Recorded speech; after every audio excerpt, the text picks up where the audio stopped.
Yeah, this is after I filmed the second part of the video, the first part. After this is like after everything. I forgot to mention the client for my new business, but not new business, my new side hustle was a no-show.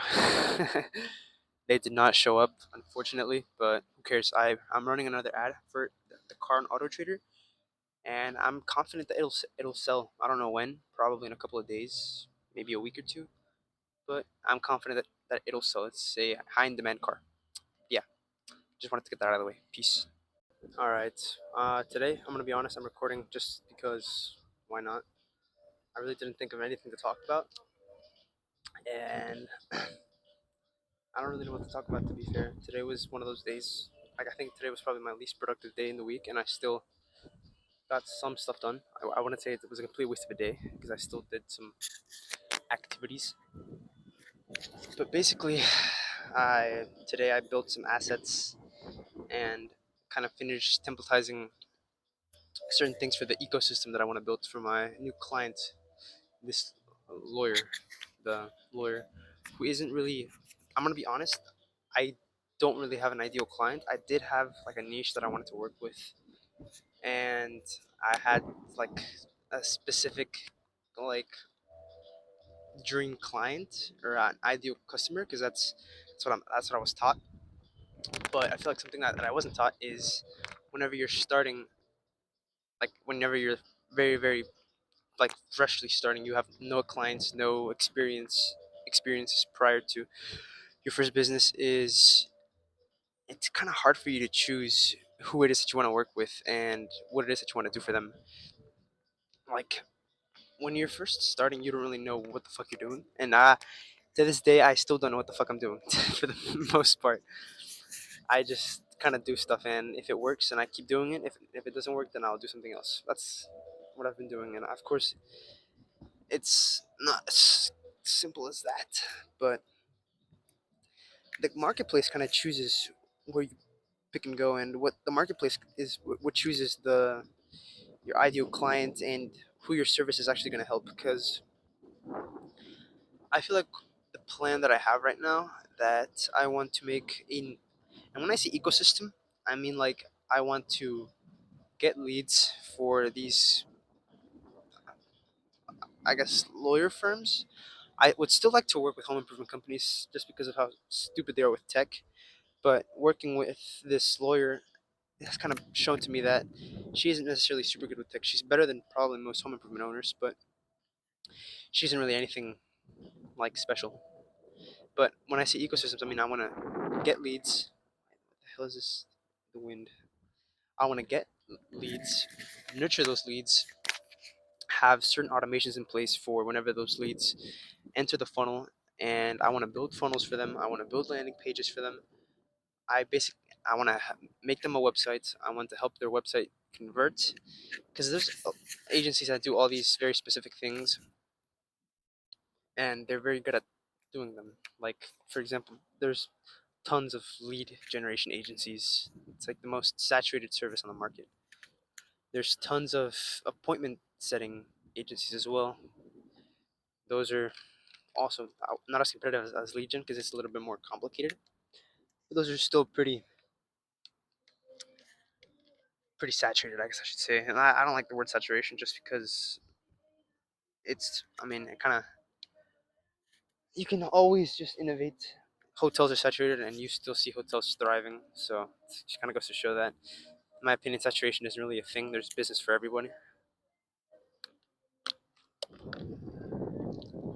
But something that I feel like I've been getting decent at is building systems. I'm not good at anything in specific because I'm not making money. To be fair, I'm not making that much money. To be fair, and that kind of just goes to show that if you're not making that much money, it's because you're not that good. And I'm just not that good, and I'm okay with it. I'm young. I'm not gonna. I've been. I guess there's certain things that keep my ego in check, and that's good. Because then if I were to get my ego like all high and mighty, like oh yeah, I don't really know. This video's ass. I'm sorry, but yeah. Oh, I want to build. I'll go more into detail when I have more plans because I'll tell you guys what my offer is right now. Let's take a look. It's kind of like not necessarily an offer, but just the systems that I offer and the processes that I offer. I offer an AI appointment setter, advanced SMS and email automations, client acquisition process audit, modern custom 4-page websites, on-page SEO, missed call text back system, Google reviews automation, a chat widget, monthly blog posts, sales funnels, a project management tool, advanced reporting and analytics, and lead magnet creation. And I offer all that stuff in a bundle for a retainer, which is a done for you service, I guess. I want to get to the point where it's I guess DIY. I don't know. I'm still in the very early stages of building a business, and what I have so far is not really even an offer. It's more of a tech stack for a steal, I guess you should say. It's like a $1,000 setup fee, which is it's not bad, and like a $300 retainer, which I mean, for the stuff that it has, it's not bad. And I feel like if I can offer lead gen as well, and I can offer like, because I already have the AI appointment setter, which kind of helps nurture leads, and I can build like the system. I can systematize their current lead generation process and their what do you call it? Their nurturing process. Then I can not necessarily scale that because I don't really want to focus on scalability right now since I don't have that many clients, and I'd rather get more clients before I focus on being able like, oh, I don't want to go for a business model that isn't scalable. Like, I don't, I mean, it is something good to think about because you're thinking long term.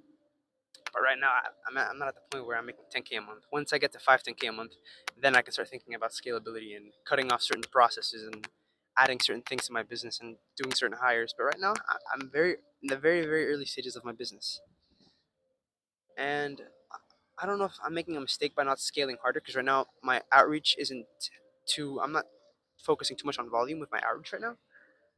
I am doing a relatively small amount of volume, mainly because I'm testing and just see what works and what doesn't. I'm gonna be honest. I fucking hate cold outreach. I hate it. I detest it. You give. I am the only thing that I've been doing. I'm not even asking anything for cold outreach. I'm giving, and people still don't want free stuff. So I don't know. Uh, if I had the answer to that, I would definitely tell you guys, but I really don't. So, but something that I've learned is cold outreach is literally just a numbers game. So right now my priority is just getting my new client results, and if I can get her those results, then she's gonna be like, wow, this kid's actually pretty fucking good. And I'm gonna tell all my friends and all my clients and all my buddies about him, and that's gonna get me more business, and that's how I can grow.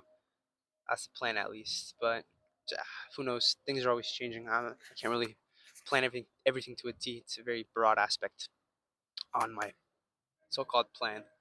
And also, I'm just gonna yap this video probably like a couple more minutes, 2 more minutes, because why not? Josh texted me about the Limitless event, so that's for sure. I am volunteering, and I need to do 8 hours of volunteering in order for me to get the ticket, which I mean, I can really do anything. How hard can volunteering be? Logistics I can do carrying, I can talk to people. I can really do anything. uh, but yeah, that should be fun. I'm very excited about the people who are going to be there. Robert F. Kennedy's going to be there. I admire him a lot because of his very modern ideals and modern ideals, but at the same time he's very reformed and he has like old ideals as well. Like he isn't like Kamala. I don't like Kamala Harris at all. I don't like talking about my political views on here or in general. I don't really care about politics, but I don't like Kamala. Trump, I do like some of his things. I like him a lot because George Gaiman likes him a lot, and I don't know. I'm not that much into politics, but Robert F. Kennedy, somebody that I've been looking at for a while, and I like him the most. And of course, Ken's gonna be there. George's gonna be there. A bunch of cool people are gonna be there. And yeah, we'll see. I'm trying to think. I'm gonna make a short form video as well. I'm not gonna edit it. I'm just gonna post it as well because I made a short form video. I edited it. I put a bunch of effort into it, and it got 0 views, and that is extremely rare for short form. So I think I need to get my account warmed up. So I'm just gonna post videos of me talking like for a minute. But yeah, that should be everything. I might make a video tomorrow, might not, I don't know. And if I do, it'll be earlier, and it'll be just me going over, brainstorming over the process that I can do for my new clients on the lead gen aspect of things, the client nurturing aspect of things, the training part of things, like training her on sales, making her a team, and training them on how to nurture leads. But maybe I should probably understand that niche a little bit more, because right now my understanding is more on the home improvement side. I understand how their processes work. I don't really have a deep understanding on how law firms work. But yeah, it's just adaptability. I'll grow. But yeah, now that's actually everything. All right, peace.